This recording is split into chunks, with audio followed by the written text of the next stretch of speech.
Hello people, ito yung aking parata kung paano ko siya ginawa. It's 1.5 cup ng flour at 1 teaspoon ng salt. Isang cup ng tubig, unti-unti kong nilalagay. Kumbaga, tamang kutob-kutob. Hindi ko yan inubos lahat. Mga 3/4 ata yung nagamit ko.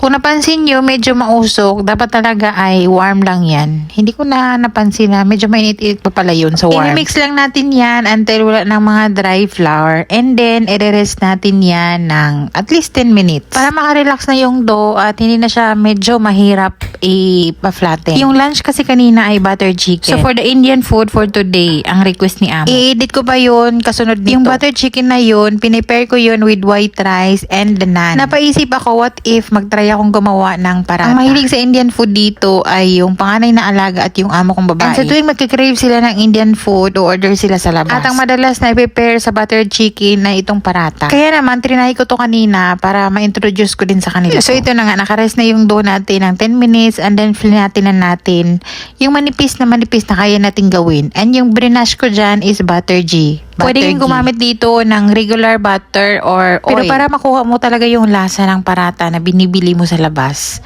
butter ghee ang gamitin. And then, i-roll natin yan after na brush ng butter ghee. And then, magawa siyang lag. And then, ipapaikot mo lang yan siya. Parang gumagawa ka lang ng ensaymada. Ang importante talaga dito, magkakaroon tayo ng layering sa dough and the butter. Then, after nyan, ay i-rest ulit natin yan ng 10 minutes bago natin yan gawin. Ito naman, ganun pa din. Fill natin, then brinash natin ng butter ghee. And then, tinupi-tupi ng ganito. Nakita nyo sa video.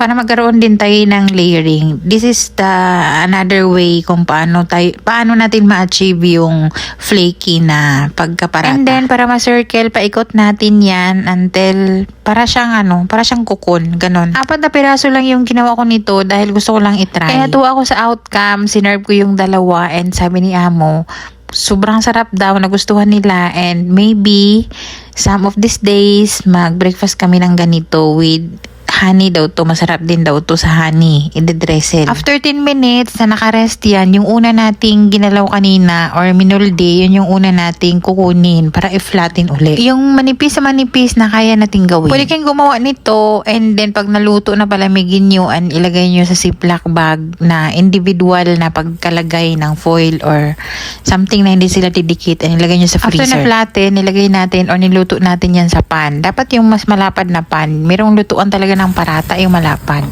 And habang niluluto natin yan, katamtaman lang yung apoy natin and nagbabrush tayo ng butter ghee. Pwedeng oil, pwede ding regular butter. Sa butter chicken, masarap din yung naan, pero masarap din tong parata na to i-pair ng butter chicken. O diba, meron na tayong parata. Sobrang dali lang pala gumawa talaga ng parata. Nakagawa lang ako ng 4 na piraso nito sa 1.5 cup ng all-purpose flour. Pwede nyong i-doble kung gusto nyo ng marami. Mahina lang yung apoy para hindi agad-agad masunog and sigurado na maluto.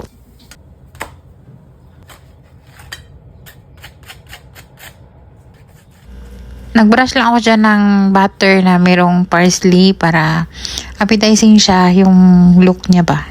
And tingnan nyo naman, super flaky. Achieve natin yung looks and texture ng parata. Madami-dami din yung naan na niluto ko kanina plus itong parata. And nagulat ako dahil konti na lang 2 piraso na lang natira nitong parata na naiwan sa amin.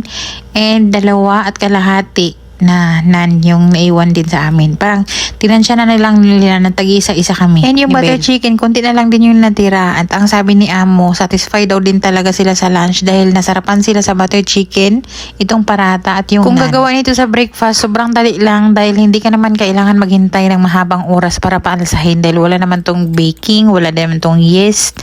So 10 minutes lang na mag-rest yung dough, okay na. Pwede nang lutuin. So that's it for today. Thank you so much for watching.